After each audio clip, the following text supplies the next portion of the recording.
Il y a un autre feuilleton qui a passionné également, notamment ceux qui vivent en région parisienne, c'est le feuilleton du tigre, cette chasse du tigre en Seine-et-Marne. Alors finalement, ce n'est pas un tigre, c'est le coup de théâtre de la journée. Marie-Claude Bomsel, bonsoir, vous êtes vétérinaire, vous travaillez au Jardin des Plantes, professeur au Muséum d'Histoire Naturelle à Paris. On a donc déployé énormément de moyens du côté de la Seine-et-Marne, du côté de Ferrières notamment. Il y avait un hélicoptère qui a survolé la zone toute la nuit. Finalement, l'animal traqué ne serait pas un tigre. Oui, ça semblait assez évident dès le départ au muséum. Oui, nous avions dit qu'il y avait peu de possibilités. Un tigre, vous savez, ça se voit très vite, que ce soit d'un zoo ou d'un cirque où ils sont comptabilisés, même d'un particulier clandestin, il y a des voisins, c'est tout de suite dénoncé. Je peux vous montrer la photo, c'est la seule photo qu'on a de l'animal. Voilà, alors, oui, vous voyez. Il y en a une autre, moi j'en avais eu une première où il était un peu tourné, où il semblait être un gros chat, tout simplement. Pour vous, c'est plutôt un gros chat. Ensuite est arrivée une autre photo qui avait l'air plus d'un canular. Il avait une tête un peu plus de tigre. On n'en dira pas plus, on n'en sait guère. Il est évident que quelqu'un a vu quelque chose de brun, d'assez gros. On peut supposer que ce soit un chat forestier, je n'y crois guère non plus. Un chat forestier, c'est une espèce sauvage qui vit dans les forêts de l'Est, qui est très nocturne, extrêmement sauvage et qu'on ne croise jamais, ou un chat arrêt, c'est-à-dire un chat normal qui est retourné à l'état sauvage et qui est gros parce qu'il a bien mangé et tant mieux pour lui. C'est énorme quand même ce chat, parce que comment peut-on confondre un tigre avec un gros chat ? Attention, un tigre, on avait dit un tigre adolescent, d'après ce que j'ai compris, pour ceux qui étaient locaux. Parce qu'un tigre, ça peut faire de jusqu'à 250 kilos.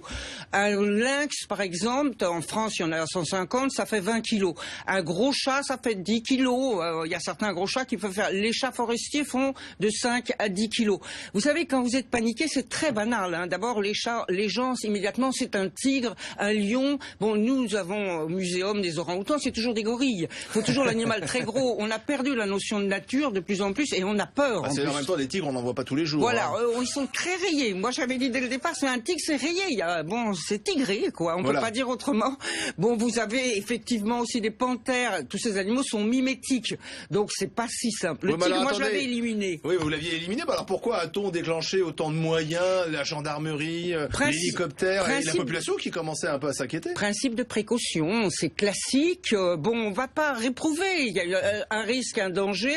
Bon, ensuite, les choses s'emballent. Vous pensez bien qu'avec un fauve en liberté, en plus, on en voit à la télévision. On voit tout simplement des fauves qui viennent de la forêt, comme en Inde, où il y a réellement des tigres dans la ville. Des tigres élevés par des particuliers en France? En France, de moins en moins. C'est rarissime. Il faut des certificats de capacité, c'est contrôlé. C'est quasiment impossible. Et tant mieux, hein. On a connu cette époque atroce. C'est vraiment très, très, très rare. Vous dites, Marie-Claude, peut-être un gros chat. Un lynx, possible ça? Un lynx, pareil, un lynx, bon, les oreilles, d'après ce qui a été vu dans la dernière photo, elles étaient rondes, le lynx a vraiment une oreille pointue, il y a le puma dans le même genre. Moi, on est revenu sur le chat forestier qui semblerait le plus probable. Mais il y a des lynx en liberté simplement? Oui, oui, tout à fait, il y en a à peu près 150 à 200 même en région France. Parisienne? Non. Il pourrait... C'est un lynx qui aurait été déplacé? Qui aurait été déplacé, bon, c'est nocturne en plus, tous ces animaux, histoire de nous embêter, c'est extrêmement peureux et tant mieux.